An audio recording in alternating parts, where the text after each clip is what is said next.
Salut à tous, alors je vais vous présenter mon Drômaille Besançon qui va expliquer un peu l'histoire de Besançon depuis la préhistoire jusqu'à aujourd'hui, donc jusqu'en mai 2001.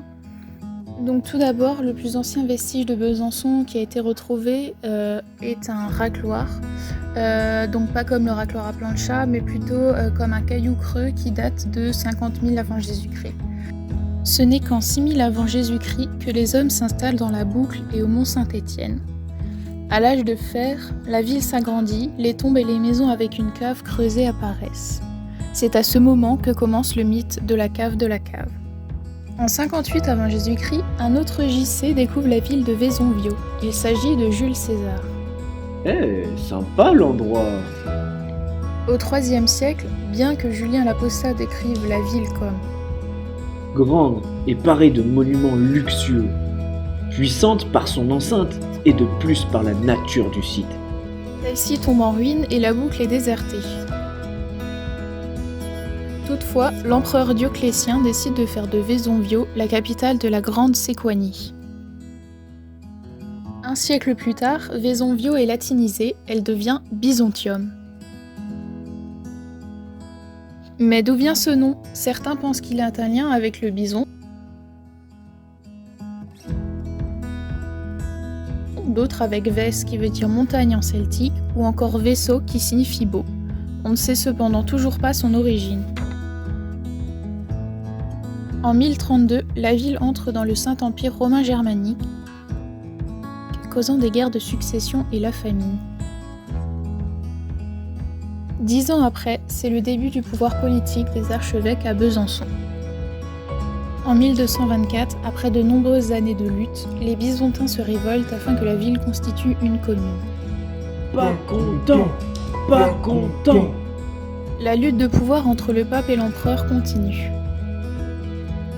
En 1290, après le siège de Besançon, Jean de Châlons-Arlay reconnaît la commune au nom de l'empereur.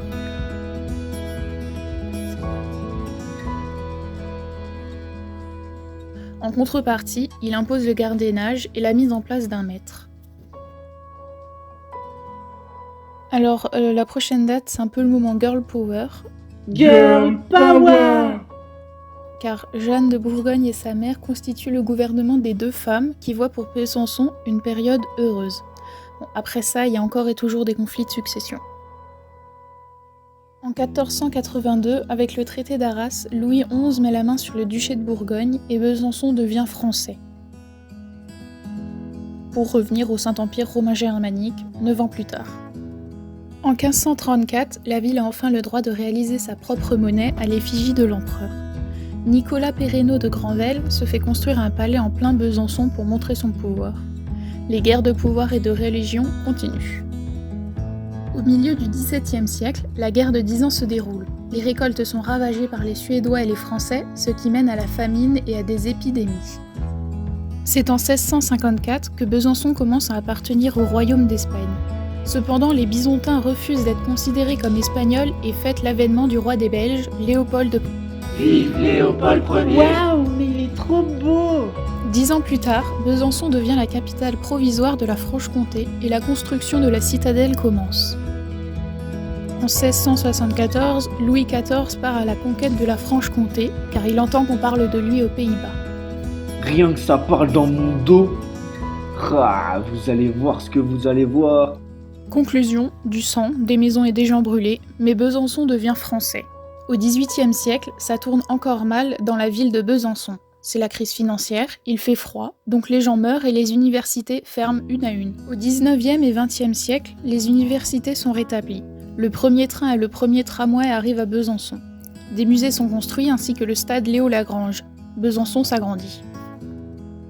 2001, l'ISI-FC est fondée. L'école y verra de grands génies y étudier, particulièrement la promo 19. Enfin, en mai 2020, en succession aux Zizi mortels, les Zizi-illusionnistes arrivent au BDE.